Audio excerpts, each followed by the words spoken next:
om die Bybelstudie met saam met te blaai in die woord van die Here na Johannes hoofstuk 15. Johannes hoofstuk 15 en die titel van die boodskap vanoggend is Bly in my. Bly in my. En ek wil voorstel dat ons lees tot en met kom ons lees tot en met vers 16. Johannes hoofstuk 15 vers 1 tot 16. Jesus sê, ek is die ware wynstok en my Vader is die landbouer. Elke loot wat in my nie vrug dra nie, neem hy weg, en elke loot wat vrug dra, die maak hy skoon, sodat dit meer vrug kan dra. Julle is alreeds rein deur die woord wat ek tot julle gespreek het, bly in my, soos ek in julle. Net soos die loot geen vrug kan dra van homself as dit nie in die wynstok bly nie, so julle ook as julle in my nie bly nie. Ek is die wynstok, julle is die lote. Wie in my bly en ek in hom, hy dra veel vrug, want sonder my kan julle niks doen nie. As iemand in my nie bly nie, word hy uitgewerp soos die loot en verdroog, en hulle maak dit bymekaar en gooi dit in die vuur en dit verbrand. As julle in my bly en my woorde in julle, sal julle vra net wat julle wil hê, en julle sal dit verkry. Hierin is my Vader verheerlik, dat julle veel vrug dra, en julle sal my disippels wees. Soos die Vader my liefgehad het, het ek julle ook liefgehad, bly in hierdie liefde van my. As julle my gebooie bewaar, sal julle in my liefde bly, net soos ek die gebooie van my Vader bewaar, en in sy liefde bly. Dit het ek vir julle gesê, dat my blydskap in julle kan bly, en julle blydskap volkome kan word. Dit is my gebod, dat julle mekaar moet lief hê, net soos ek julle lief gehad het. Groter liefde het niemand as dit nie, dat iemand sy lewe vir sy vriende gee. Julle is my vriende, as julle alles doen wat ek julle beveel.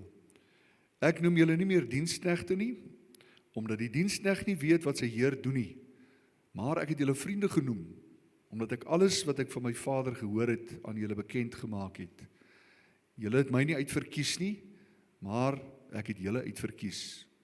Ek het julle aangestel om vrug te gaan dra, en dat julle vrug kan bly, en wat julle die Vader ook al in my naam vra, hy julle dit kan gee. Net tot sover. Wat 'n pragtige gedeelte. Die woord is wonderlik, nê? As die mens die woord lees, sommer net die aanhoor van die woord doen iets vir 'n mens se gees, en dit bring lewe, die dieper 'n mens se gees mens voort. Nou, liewe gemeente, toe Jesus vir sy disippels gesê het, ek is die ware wynstok en my Vader is die landbouer, het hy nie sommer 'n toevallige beeld gekies nie. Vir ons miskien vanoggend is 'n wingerdstok dalk net 'n plant wat druiwe het. Maar vir 'n Jood in die historiese konteks was die wingerdstok 'n beeld wat in hulle harte geresoneer het as iets wat gespreek het van diep geloof, van 'n stuk geskiedenis wat deel was van al die verhale wat die ouers en die grootouers hulle vertel het, en natuurlik ook nasionale identiteit.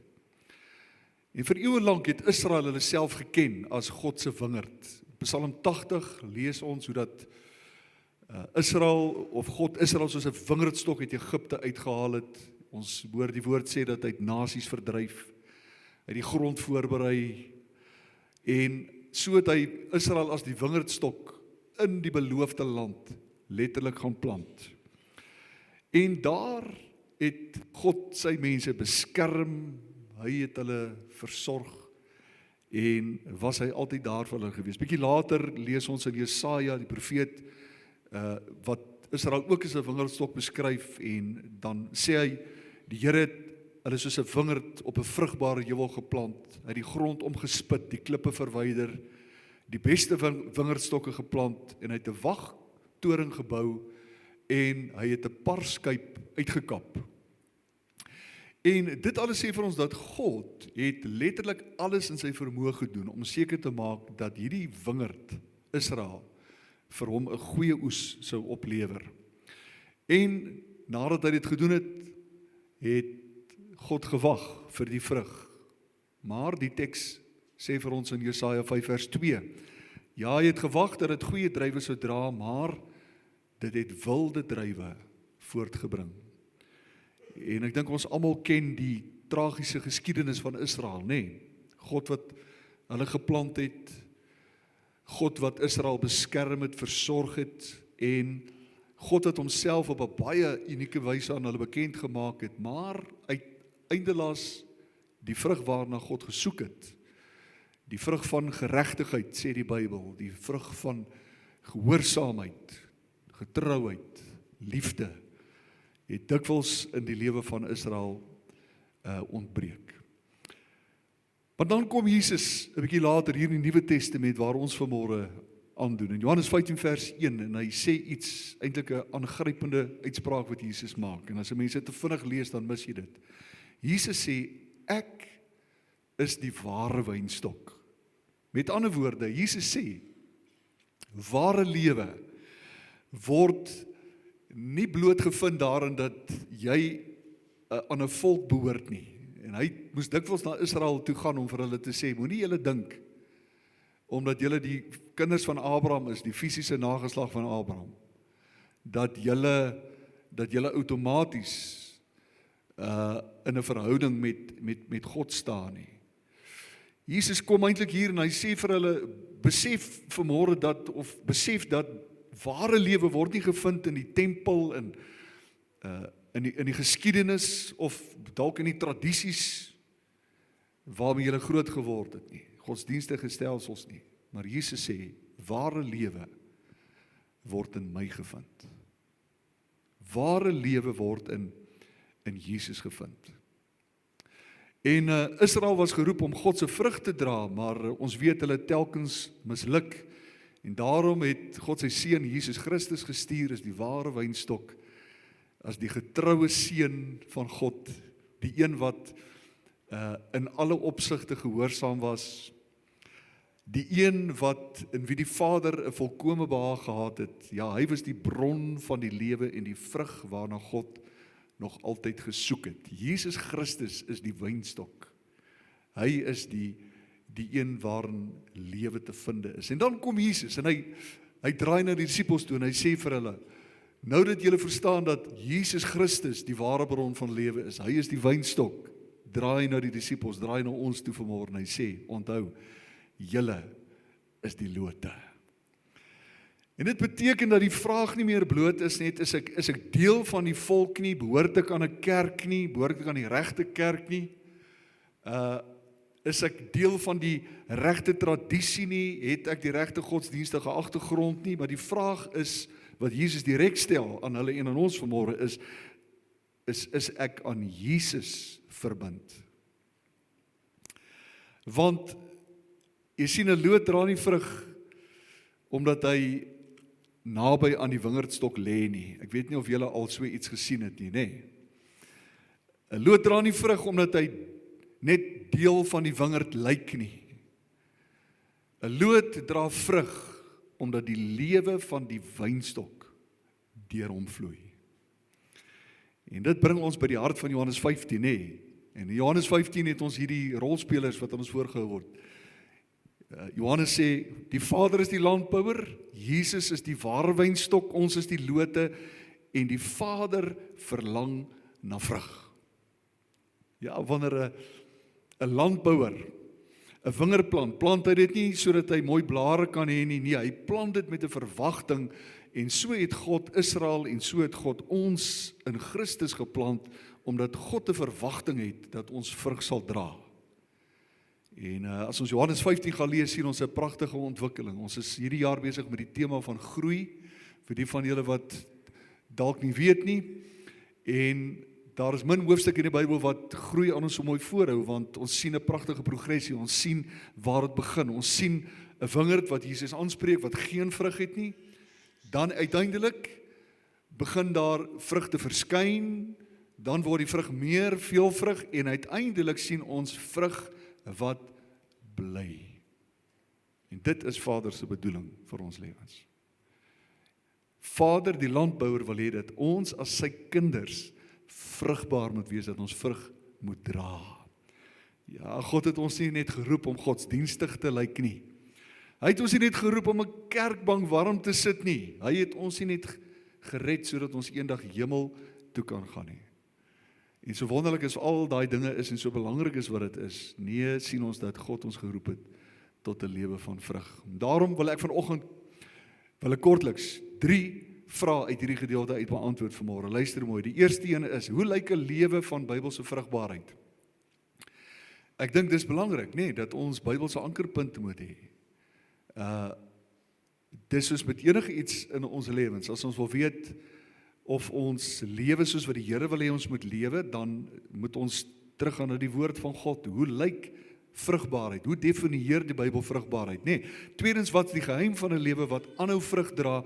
En dan, wat beloof Jesus aan die wat in hom bly? Nou ja, vrugbaarheid. As ons dink aan vrugbaarheid, nee, dan dink ons dadelik miskien aan iemand wat suksesvol uiterlik voorkom. Dikwels verwar ons dit en ons meet vrugbaarheid aan uiterlike sukses. Ons dink dalk aan iemand wat 'n groot bediening het, groot internasionale bediening of 'n televisiebediening, en ons dink dat so 'n persoon vrugbaar is, maar van nader beskouing kom ons dikwels agter dat dit wat uiterlik waarskynlik vrugbaar gelyk het of suksesvol gelyk het, van nader beskouing nie so vrugbaar is nie. Baie aktiwiteite, ja, ons kan besig wees met baie kerkaktiwiteite en dit kan lyk of ons vrugbaar is, maar dit beteken nie noodwendig vrugbaarheid nie. Ons kan baie verantwoordelikhede dra, ons kan baie kennis hê, maar eindelaas min van die karakter van Jesus weerspieël en dit openbaar. En daarom is vrug, ware vrug, Bybelse vrug is die sigbare resultaat van die lewe van Jesus wat in ons en wat deur ons lewens werk. As ons dink aan vrugbaarheid, wat vra Jesus, wat sê Jesus, dan is dit wat hy sê. Ware geestelike vrugbaarheid is wanneer Jesus Christus wat in my woon, al hoe meer deur my lewe begin sigbaar word. En die beste voorbeeld wat ons het daarvan, is natuurlik die vrug van die Gees. Galasiërs 5:22. Nou, julle natuurlik, is vir die Nuwe Lewe Gemeente, ek is seker ek kan enige iemand vra vanmôre, sê vir my, wat is die 9 vrugte van die Gees? Nou, almal wat nou wegkyk, ek gaan nie vir een van julle vra nie, maar as 'n paar wat ywerig lyk, maar ek sal julle help. Okay. Galasiërs 5:22-23 sê, maar die vrug van die Gees, wanneer Christus in my kom woon, en my gees word wedergebaar, is dit die vrug van die Gees. Dis die karakter van Christus wat al hoe meer na vore moet tree, nê? En dan begin en hy sê, luister mooi, meet jouself 'n bietjie vanmôre, nê? Liefde, blydskap, vrede, lankmoedigheid, vriendelikheid, goedheid, getrouheid, sagmoedigheid en selfbeheersing. Ja, luister mooi, hoor jy wat sê Paulus? Paulus sê, hy praat van die vrug van die Gees. Alright, so met ander woorde, dit is nie die vrug van 'n goeie opvoeding nie. Nou, hier's van ons wat goed groot gemaak is. Kyk, moenie 'n fout maak nie. Maar hy sê nie dis die vrug van selfdissipline nie. Hier's van ons wat baie gedissiplineerd is, nê? Maar hy sê dit is iets wat die Heilige Gees in 'n mens se lewe produseer en dit voortbring. Wanneer Christus, met ander woorde, in my begin leef het, begin ek anderster leef en anderster optree. Wanneer Christus in my leef, reageer ek anders wanneer ek seer gemaak word. Wanneer Christus in my leef, dan praat ek anderster wanneer ek kwaad is. Ek behandel mense anders. Ek leer om te vergewe. Ek word geduldig, meer sagmoedig en dis meer. Nou ja, ek dink ek moet daarom net stop daar en almal net gerus stel, dit beteken nie volmaaktheid nie, tannie kleintjie. Dit beteken, daar is groei in ons lewens, en dis waarna Jesus soek. Jesus is nie vanmôre hier om te sê, hoorie, ek beoordeel vanmôre of julle al perfek en volmaak is nie. Jesus wil sien dat daar groei in ons lewens is, daar moet ontwikkeling in ons lewens wees. En dan gaan hy verder, en ek moet deur dit gaan, want daar is eintlik so baie, maar dan gaan hy en hy noem 'n klomp dinge, en hy sê in Johannes 15, een van die dinge, waarin kan ons meet, hoe lyk 'n lewe van vrugbaarheid? Natuurlik, in die eerste plek is dit liefde. Liefde. Die hart van die evangelie. In vers 12 sê Jesus, dit is my gebod, dat julle mekaar met lief hê, net soos ek julle lief gehad het. In vers 17 herhaal hy dit, hy sê, dit gebied ek julle, dat julle mekaar moet lief hê. Ons moet alle mense lief hê, nê? Maar die maatstaf vir ware geestelike vrug is liefde vir mekaar. Met ander woorde, die vrug van ons verhoudinge met Jesus moet sigbaar word in ons verhoudinge met mense.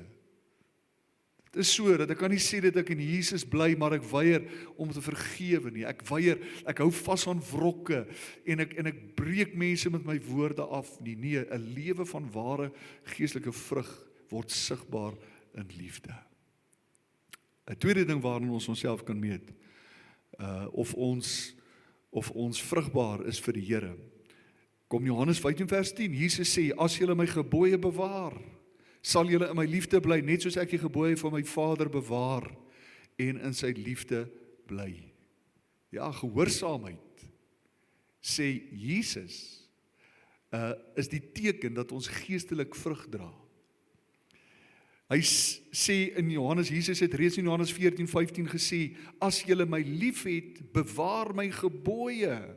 Met ander woorde, wat hy eintlik sê is, hy sê 'n ware verhouding met Jesus Christus bring spontaan gehoorsaamheid voort. En daai gehoorsaamheid is nie uit vrees uit nie, is nie ek wat probeer om God te beïndruk nie, is nie ek wat probeer om my redding te verdien nie. Ek gehoorsaam hom omdat ek hom liefhet en omdat ek hom vertrou. Dit is een van die wonderlike dinge wat gebeur met ons wanneer ons wandel met die Here. Hoe langer ons met die Here wandel, hoe meer begin ons hom te vertrou. En hoe meer jy iemand vertrou, hoe makliker is dit om gehoorsaam te wees aan die opdragte van daai persoon. Is dit nie so nie? Ja, Jesus gaan verder, hy sê, en ek gee vir jou Bybelse ankerpunte vanmôre. Hoe weet ons of ons besig is om vrugbaar of ons vrugbaar is vir die Here? Wel, die woord sê Matteus 5:16, Jesus self, hy sê, laat julle lig so skyn voor die mense, dat hulle julle goeie werke kan sien, en julle Vader wat in die hemel is, verheerlik. Ja, wanneer ons vrugbaar is, kan ander mense dit sien. Wanneer ons omsien na mense, wanneer ons gee, wanneer ons dien, wanneer ons help, wanneer ons wegdraai van onsself af, en die nood van ander raak sien en omgee, bemoedig, dra, dan word die karakter van Jesus sigbaar in ons lewens. En ek weet nie of julle agterkom nie, maar Jesus sê niks hier van enige godsdienstige goed hier nie. Enige wette, enige reeltjies wat opgemaak word hier nie, van raak nie, smaak nie, roer nie aan nie, nee. Hier is alles goed van die hart wat Jesus aanspreek hier, nee. Nog 'n manier hoe ons kan weet hoe lyk 'n lewe van vrugbaarheid is. Dit sluit ook in Johannes 15 vers 16, dit sluit ook in ons Christelike getuienis en disippelskap. Jesus sê, julle het my nie uitverkies nie, maar ek het julle uitverkies en ek het julle aangestel om te gaan en vrug te dra en dat julle vrug kan bly. Nou ons dink baie keer dat die enigste plek waar die opdrag om te gaan om disippels te maak, Matteus 28 vers 19 is, hoor weer wat sê Jesus, as jy dit vinnig lees, mis jy dit, hy sê, julle het my nie uitverkies nie, maar ek het julle uitverkies en julle aangestel om te gaan en vrug te gaan dra. Is dit nie interessant nie? Wat sê Matteus 28 vers 19? Hy sê, gaan dan heen en gaan maak disippels van alle nasies. Met ander woorde, as Jesus ons stuur om te gaan en hy stuur ons om vrug te dra, dan beteken dit dat vrug dra, beteken dat ons die groot opdrag van disippelskap ons eie gemaak het, en dat ons as disippels van Jesus nie net leef nie, maar ook disippels van ander maak. Ja, die 5de plek, daar's veel, maar ek gaan daar stop. Iets interessants wat ek nog nooit gehoor het nie, maar as jy dink aan Hebreërs 13 vers 15, nee, die Bybel praat selfs van lofprysing as vrug. Hebreërs 13 vers 15 sê, laat ons dan gedurig deur Jesus, deur hom aan God 'n lofoffer bring. Hy sê, dit is die vrug van die lippe wat sy naam bely. Ja, selfs dit wat uit ons mond uitkom, nee, kan vrug wees. Ons woorde wat ons spreek, kan God verheerlik of dit kan mense afbreek. Ons monde kan of gevul wees met kla en murmurering, kritiek, bitterheid, of dit kan gevul wees met dankbaarheid en lof en lewe, nee, die vrug van ons lippe. Hoe weet jy of iemand 'n verhouding het met die Here het? Wel, die Bybel sê dat wat die hart van vol is, loop die mond van oor. Die vrug van die lippe is 'n baie goeie aanduiding van wat in iemand se hart is en of hy werklik in 'n verhouding met Jesus staan, nê?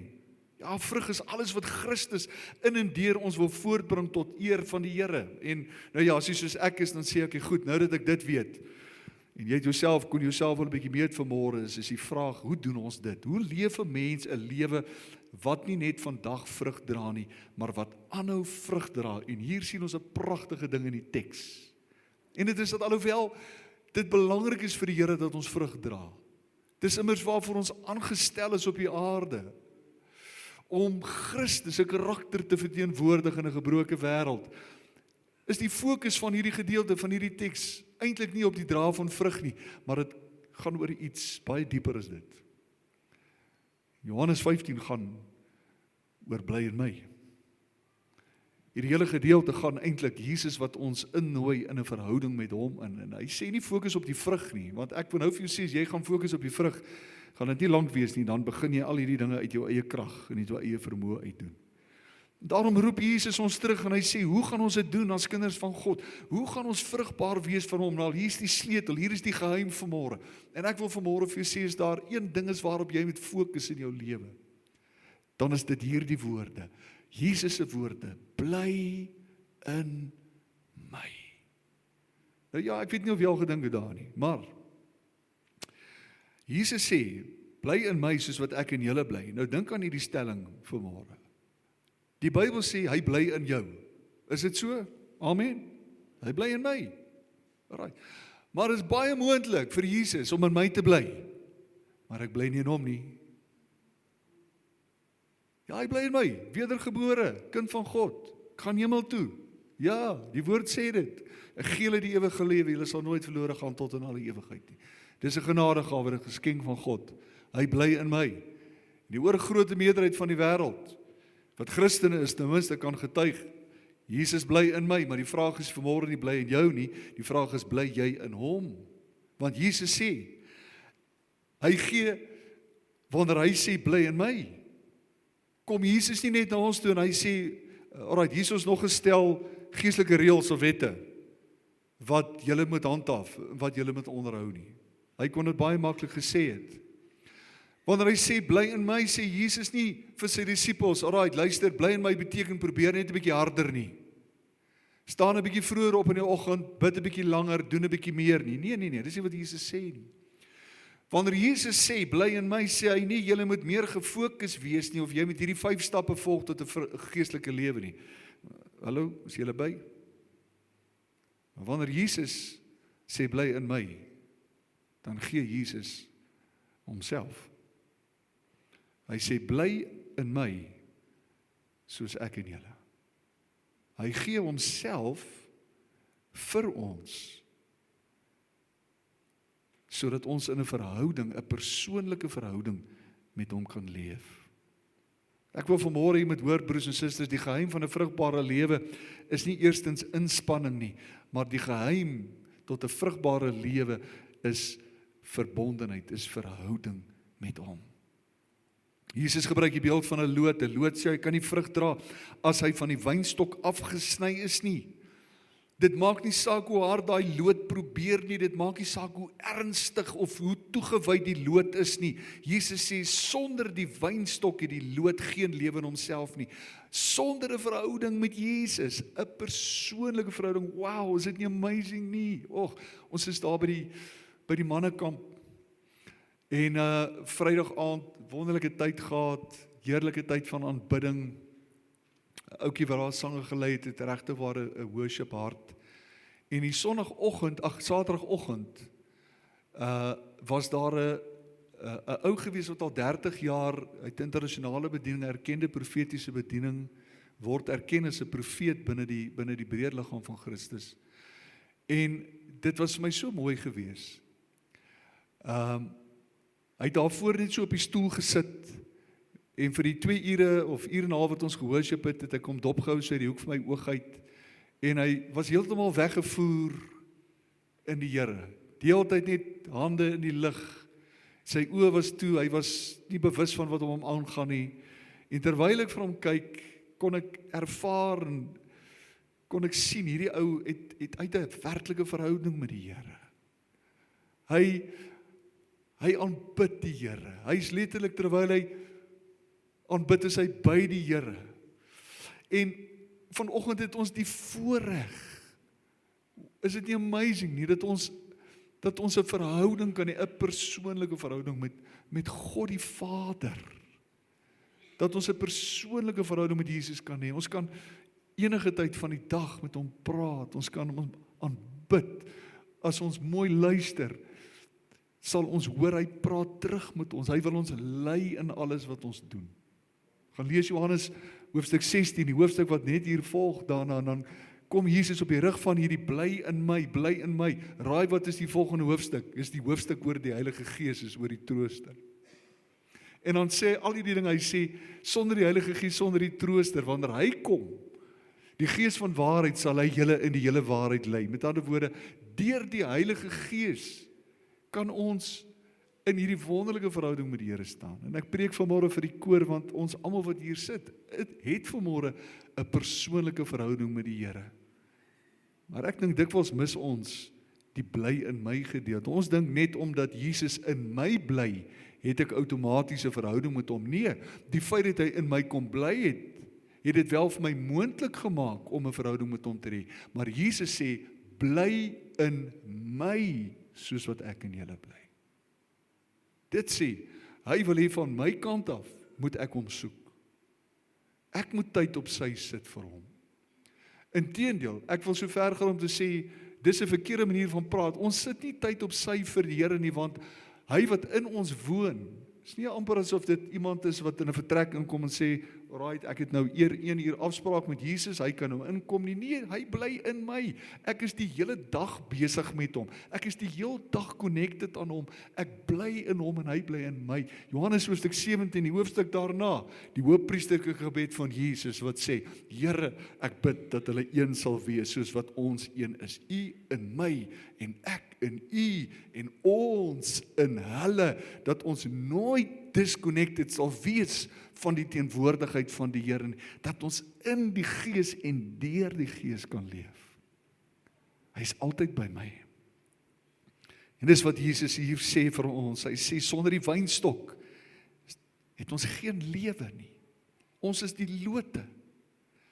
En as die loot van die wynstok losraak, dan kan ons niks doen nie. Jesus sê in vers 4, hy sê, soos die loot geen vrug kan dra uit homself, as dit nie in die wynstok bly nie. So julle ook nie, as julle in my nie bly nie. Vers 5, hoor wat sê Jesus, sonder my kan julle niks doen nie.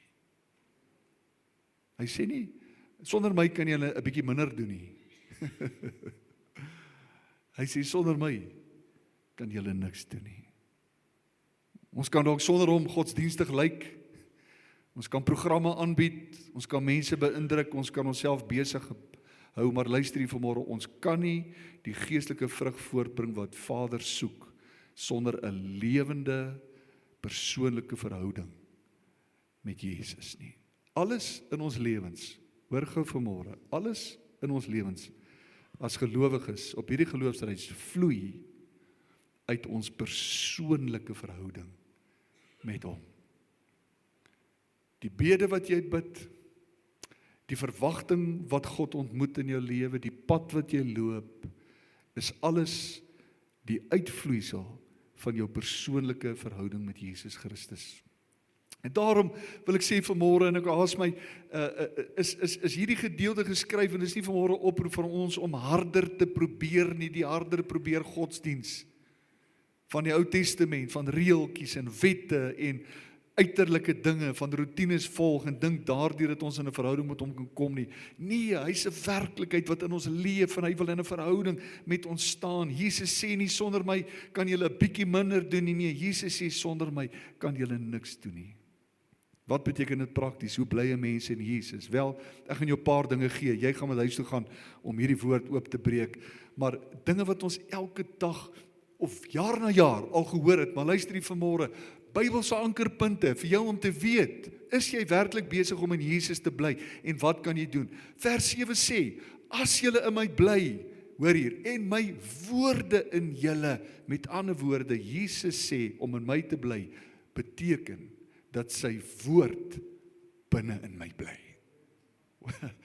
Is dit nie wonderlik nie? Wow, hoorie, nee, ek meen, nou kan ons verstaan, as jy hierdie gedeelte lees en jy dink aan die geskiedenis en die verloop van die ingee van die Bybel en hoe die Bybel oor 2000 jaar, eintlik langer is dit nie, van Moses se tyd af, vandat hy die uiterlike wet ontvang het en dit gekodifiseer is en neergeskryf was, amper 4000, kom ons maak dit 5000 jaar, 6000 jaar, het God op 'n wonderbaarlike wyse toegesien dat hierdie woord, hierdie geskrewe woord behoue gebly het vir ons. Hoekom? Sodat ons deur die woord van God in staat sou wees om in 'n persoonlike verhouding met hom te leef.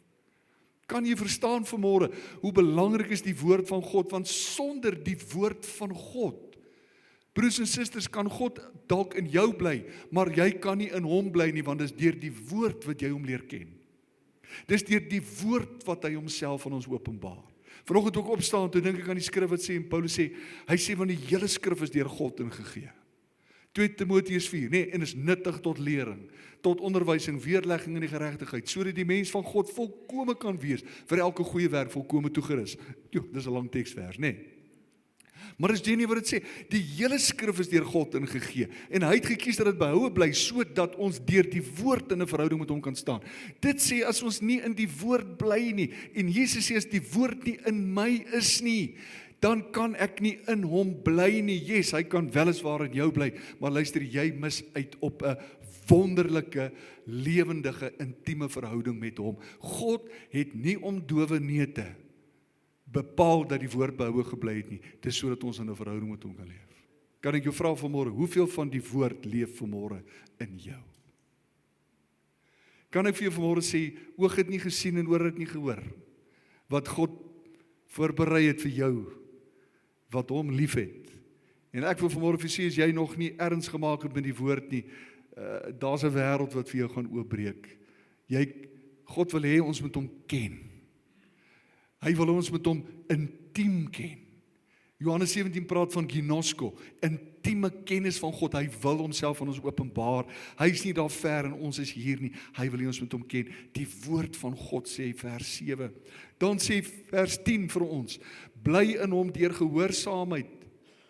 Ja, Jesus sê, as julle my gebooie bewaar, sal julle in my liefde bly. Ons bly in Christus en ons groei nader aan Christus wanneer ons doen wat die Here vir ons sê om te doen. Nou ja, ons almal wat kinders het, weet hoe werk dit. Ons het 'n verhouding met ons kinders. Maar as die kinders wat in die huis is nie doen wat pa en ma sê nie, dan is die verhouding nie so lekker nie, is dit? Ja, dan brand die boude partykeer, of die kinders word gehok, of die sakgeld word weggevat, die verhouding is nie te lekker, die atmosfeer in die huis is nie te lekker. Die kinders kan nie regtig ontvang wat pa en ma vir hulle instoor het en wat pa en ma wil gee nie, omrede die kinders nie gehoorsaam is aan die pa en die ma nie. Jesus sê dieselfde, hy sê, as julle my gebooie bewaar, dan sal julle in my liefde bly. Luister, die sonde breek nie net reëls nie, sonde beskadig ons verhouding met die Here. Hy kan in my bly. Maar wanneer ek ongehoorsaam is aan die Here, ek nie doen wat sy woord sê nie. Broers en susters, dan beleef ons nie die intimiteit wat vir ons bestem is. Intimiteit wat alleenlik ons deel word in 'n verhouding wanneer ons geleer het om te onderwerp aan hom. Ons onderwerp aan sy woord. Ons onderwerp aan die stem en die leiding van sy Heilige Gees. Jesus sê, werp julle vrymoedigheid nie weg nie. Daai vrymoedigheid word ons deel wanneer ons gehoorsaam is aan die stem van die Heilige Gees. Ja, om in Jesus te bly beteken dat ek reageer wanneer hy praat. Wanneer hy sê ek moet vergewe, vergewe ek. Wanneer hy sê ek moet ophou met iets, dan laat ek dit staan. Wanneer hy my lei om iemand te help, gehoorsaam ek. Gehoorsaamheid is liefde in aksie. As jy wil weet hoe lief jy die Here het, dan meet ons dit aan ons gehoorsaamheid. En dan, bly in sy liefde, vers 9. Hoor wat sê Jesus, ek gaan net hierdie 3 deel en dan maak ek klaar. Jesus sê, 'n derde manier, hy sê vers 9, hy sê, soos die Vader my lief gehad het, het ek julle ook lief gehad. Bly in hierdie liefde van my. Hoor wat sê Jesus? Jesus sê nie net bly in my nie. Jesus sê, bly in my liefde. Alright, kom kerk. Baie van ons leef asof ons die Here se liefde moet verdien. Is dit nie so nie? Daar diep agter is 'n programmetjie wat hardloop. Daar's redes waarom hy hardloop. Ons leef in die back office is daar 'n program wat sê ons moet die liefde van die Here verdien. Baie mense dink dat God hulle liefhet wanneer hulle goed presteer. Goeie week gehad, elke oggend my eie reeltjies gemaak, lekker vroeg opgestaan. Ek het 2 ure gebid, ek het 3 ure Bybel gelees, al daai dinge. Is alles goed en wel en dis meer, maar wanneer daardie dinge prestasie word vir my om te dink dat ek daardeur meer aanvaarbaar gaan wees vir die Here, wanneer ek alles reg doen. Nee, dis nie wat Jesus sê nie. Jesus sê, ek het julle eerste lief gehad. Nou sê Jesus, bly in hierdie liefde van my. Met ander woorde, jy en ek moet onsself voortdurend herinner aan hoe lief die Here ons het. In 'n wêreld waar alles oor prestasie gaan, in 'n wêreld waar alles verdienstelik is, kom Jesus en hy sê, as julle werklik nader aan my wil kom, moet julle verstaan dat ek julle eerste lief gehad het. En dat ons onsself voortdurend moet herinner, wanneer ek op my swakste is, wanneer ek op my slegste is, wanneer ek op my beste is, word herinner daaraan, aan die liefde van God, dat hy homself vir ons gegee het as 'n offer vir die sonde, toe ons nog sondaars was, nie toe ons heilig en nie toe ons volmaak en gereinig was deur sy bloed nie. Hallo, yes, dit maak my bly. Dit maak my bly, want daar's te veel dae wat ek voel. Ek maak dit nie. En dis dan wat die liefde van die Here, die onvoorwaardelike liefde van die Here, die onvoorwaardelike liefde sê nie ek doen wat ek wil nie, ons verstaan dit, die genade van die Here is mos geen vrypas vir die sonde nie. As ek dit doen, dan het ek nog nie die openbaring van sy liefde regtig ontvang nie. Want wanneer ek werklik die openbaring ontvang het, dat hy my onvoorwaardelik lief het en gesterf het vir my sondes, toe ek nog 'n sondaar was in 'n kruis, wanneer daai liefdesopenbaring my deel word, dan gebeur daar iets spontaans in my hart, dan wil ek juis vanweë die liefde weghardloop van die verkeerde.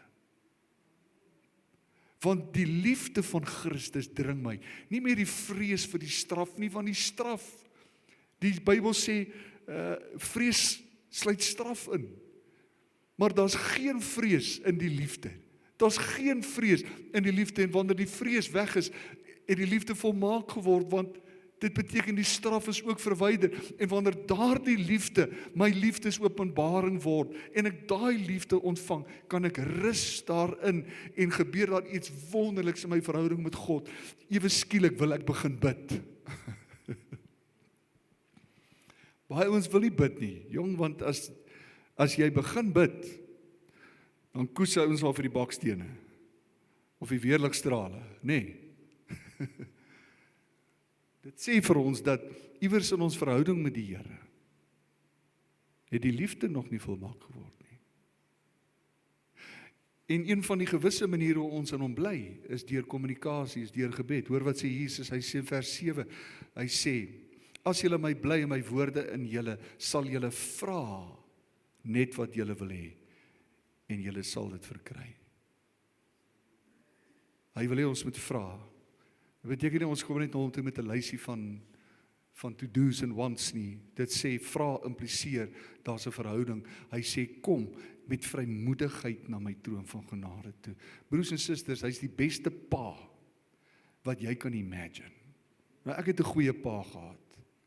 Ek het nog steeds 'n goeie pa, maar my ander pa, nie my skoonpa nie, my eerste pa. Ja, hy was 'n ou wat baie liefde gehad het. Hy is vroeg weg, ek was 12 jaar oud gewees toe hy oorlede, so al my herinneringe van hom, behalwe vir een pak slaaf, was alles net liefde gewees. En as ek dink aan die liefde van hierdie pa, van hierdie vader, maal 1000, kan jy imagine, hoekom sal ons nie na die Here toe gaan nie? Hoekom sal ons nie tyd met hom spandeer nie? Hoekom sal hy nie my go-to persoon wees wanneer daar 'n probleem is nie? Hoekom sal hy nie my go-to wees as ek gestruikel en val het nie? Hy moet die eerste ou wees aan die ander kant van die telefoon wanneer ek droog gemaak het. Ek moenie weghardloop van hom nie. Dis Adam en Eva se probleem gewees. Pleks hulle net na die Here toe gegaan het. Toe gaan kruip hulle weg en hulle probeer hulle goed bedek, hulle skaamte, hulle naaktheid met vye blare. Die Here sê, is dit nie nodig om vye blare te soek nie. Ons het die bloed. Ons het die bloed. Deur die bloed het ons toegang, vrye toegang tot Vader.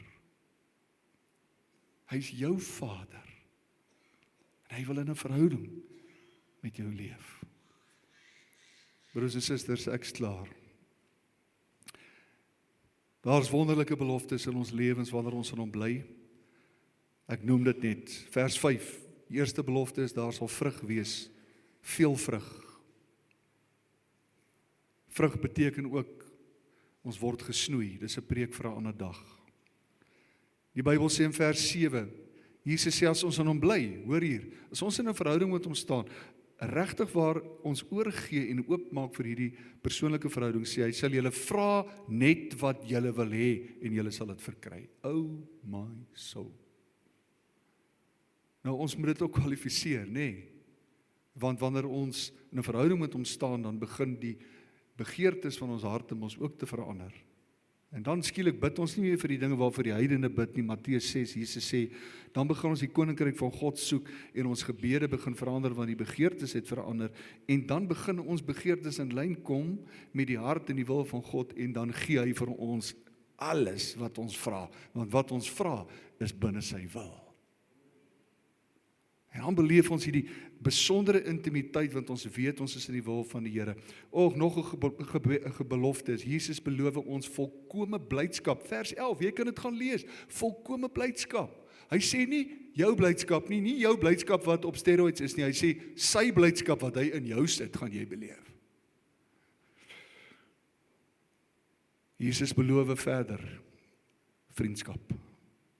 Nou daar was een ou in die Bybel wat 'n vriend van God genoem was. Onthou julle wie dit is? Abraham, vader Abraham. Net een ou in die Bybel. Hy was 'n vriend van God genoem. Nou, ek wonder, ek weet nie van jou nie, maar as God my sy vriend noem, dit is daarom intimiteit op 'n ander vlak, is dit nie? Dit spreek daarom van 'n koneksie tussen twee mense. Ek meen, jy noem nie sommer net enigiemand jou vriend nie. Hy is 'n vriend, Maar nee, hy is nie 'n vriend nie.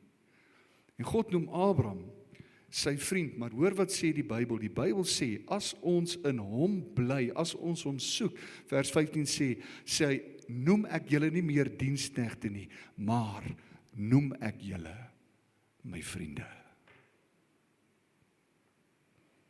Wat 'n verstommende uitspraak. 'n Vriend, sê Jesus, is een wat alles wat hy van die Vader hoor, met ons sal deel. Alles wat die Vader met Jesus deel, sal Jesus met ons deel. Broers en susters, ek weet nie vir julle, maar daar's 'n paar dinge wat ek te wete moet kom oor my lewe en oor my toekoms. En Jesus sê, dat as ons in hom bly, sal hy dit met ons deel. Daar's vrae wat jy het, wat jy vra, wat jy nie antwoorde op het nie. Daar's dinge oor jou kind se lewe en toekoms, oor jou pad vorentoe, wat God weet, hy het die blou druk vir jou lewe, hy het dit. Hy's nie ja en nee nie, soos mense nie. God sê ja, of hy sê nee, hy sê nie ja en nee nie. Hy's nie 'n dubbelhartige God nie. Dit wat God vir jou lewe bestem het, sal hy met jou deel. Hy sê, as jy in my bly. Kan ek jou vra vanmôre, waar staan jy vanmôre? Bly hy in jou? Ek hoop hy bly in jou vanmôre. As hy nie, dan wil ek jou geleentheid gee vanmôre om jou hart oop te maak en Jesus aan te neem. Want dis die vertrekpunt van 'n verhouding.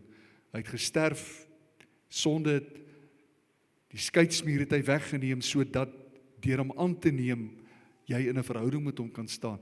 Maar vanmôre vir ons as kerk, roep hy ons en hy sê, daar's soveel meer vir jou en my.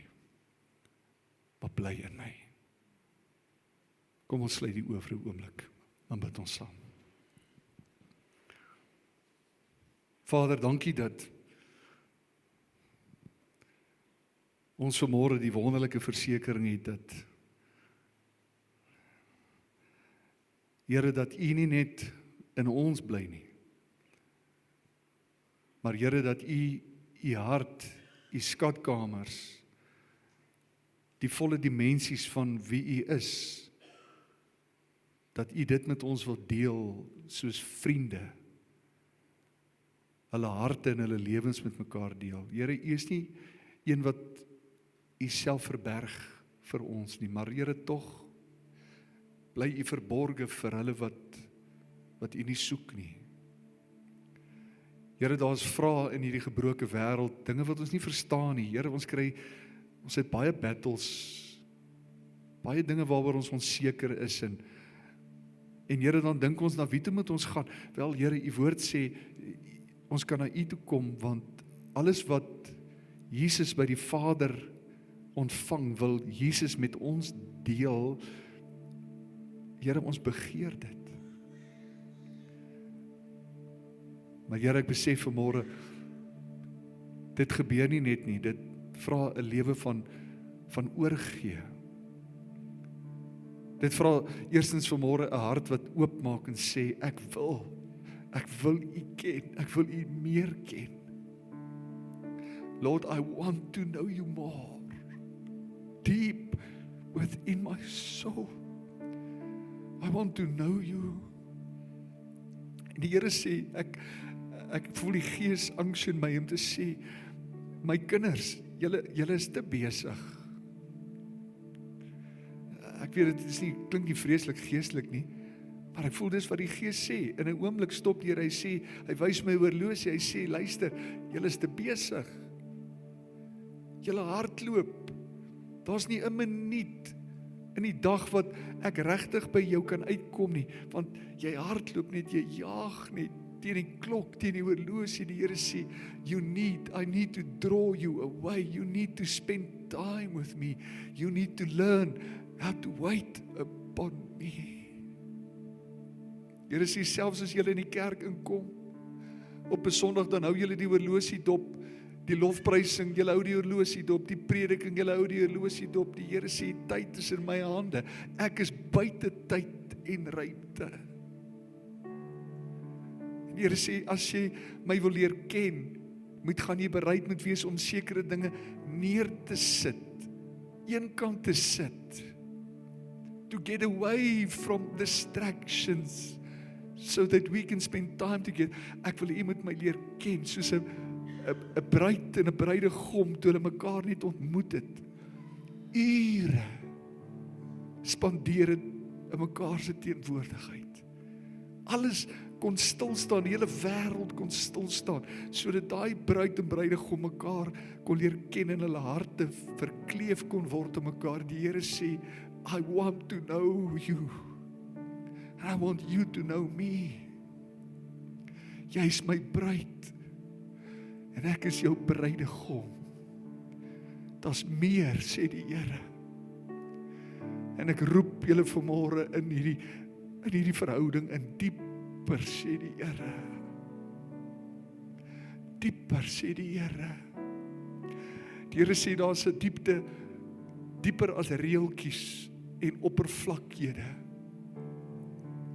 Daar's 'n dimensie dieper as 'n godsdienstige raamwerk waar die bokse getik word. Die Here sê, ek wil 'n verhouding, 'n intieme verhouding met jou hê. Ek wil jou lei. Ek wil my hart met jou deel. Ek wil my gedagtes aangaande jou lewe wil ek aan jou bekend maak, sê die Here. Ek praat vandag nog met my kinders. As julle my soek, sal julle my vind, sê die Here. Here, ek moet na U toe kom en vergifnis vra. Dat 'n besige lewe, dat ek dit dalk verwar het met vrug. U plan was van die begin af verhouding. Genesis. Voor daar enige iets was daar God, Adam en Eva. En hulle het gewandel in die tuin. Verhouding. Jesus roep ons terug. Jesus roep ons terug. O kerk, ek wil jou vra. Ek weet nie eintlik regtig hoe die Here wil ek moet land nie, maar it doesn't matter. Ek dink ons moet net bietjie op die voete staan en ons moet net begin praat met hom. Let's just fellowship, let's just pray. Let's just declare our longing and our need for more of Jesus. Bly in my. Bly in my. The Lord says that there are many of us that are overwhelmed with life. You have lost your joy. You have lost your peace. You're barely hanging onto a little thread. The Lord says, everything changes in my presence. Wanneer jy in die teenwoordigheid van die Here was, al is dit net vir 'n minuut. As 'n lied wat sê, when we turn our eyes upon Jesus and we look full in His wonderful face, then the things of the earth, they became strangely dim in the light of His glory and grace. Lord, we need you. We need you more. Ons wil in U bly. Kom ons praat net bietjie met die Here. Dis die verlange van my hart. Wil jy jou lewe vanmôre opnuut oorgee vir hom nie? Sê Here, U is so welkom. U is so welkom. Dankie Vader. Dankie vir verhouding. Ons wil 'n dieper verhouding met U hê. Elkeen van ons het die voorreg om 'n unieke verhouding te hê. Ag, dankie tog daarvoor, Here. Dat dit nie hoef te lyk soos die volgende ou sinne nie. Dankie vir daai vrede, daai rus wat ons het. Abba Vader, dankie dat U dit goed meen met ons. Luister, ek wil vanmôre vir jou sê, God means well. Hy wil die beste vir sy kinders hê. Soos jy die beste vir jou kind wil hê, 1000 maal meer die Here. Oh, we worship you, Lord. U is waardig van die eer. U is waardig van die eer. U is waardig van die eer. Daar is niemand soos Jesus. Let's just worship him. Aanbid hom net. Sê net vir hom dankie. Stort jou hart net vir hom uit vanmôre. Lê alles neer, al jou laste, al die sorge by sy voete. We love you, Lord. We love you.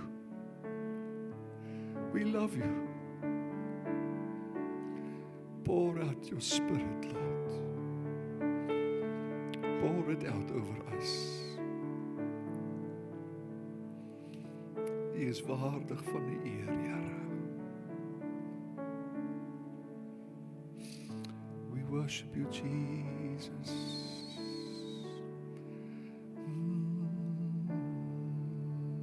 Hallelujah.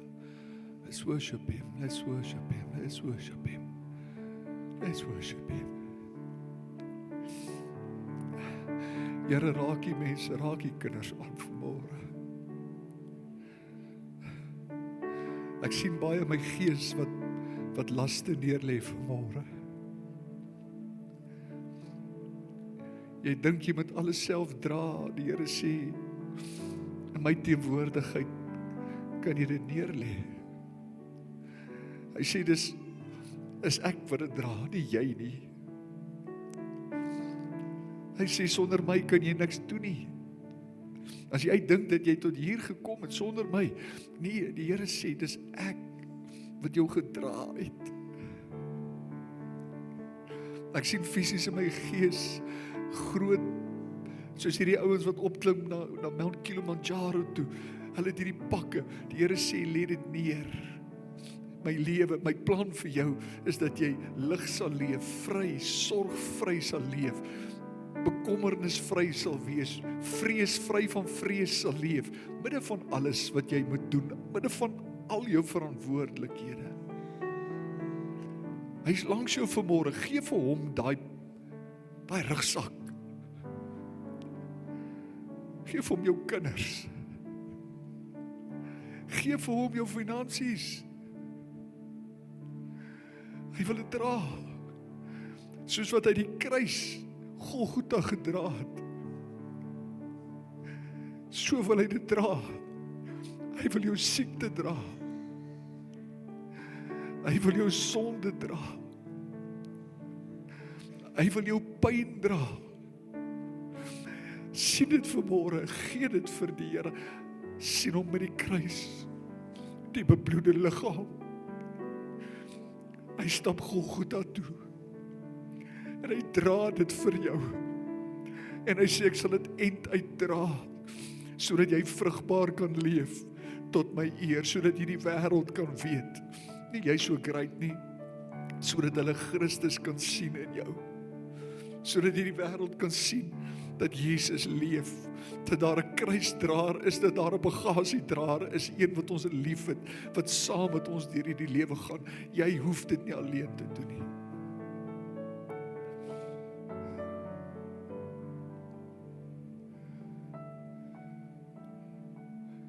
Gee dit vir die Here. Lord, just love on your people. Just love on them, Lord. Hy is waardig van die eer. Let's worship him. Hy is waardig van die eer. Receive the glory, Lord. Van U is alles eer en alles prys. U verdien die eer. Be lifted up, Jesus. We lift you up. Hy is waardig van die eer. Receive the glory. Hy is waardig van die eer.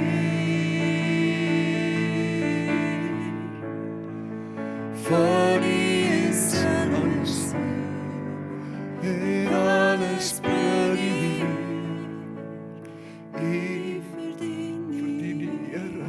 sê dit weer. Hy is waardig. Let's worship him. Hy is waardig van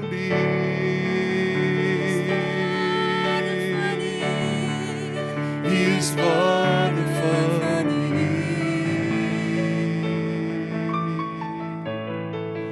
van Hy is alles en alles bring Hy verdien die Here. O, sê dit weer vir hom. Hy is waardig van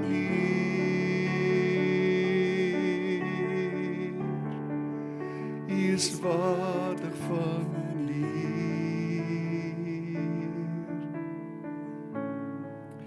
van Hy is alles Heer en alles Hy verdien die Here. Van Hy is alles Heer. Van Hy is alles Heer. En alles bring Hy verdien Here. Halleluja. Prys sy wonderlike naam, Vader. Baie dankie dat ons as die kinders vandag hierdie diens kan verlaat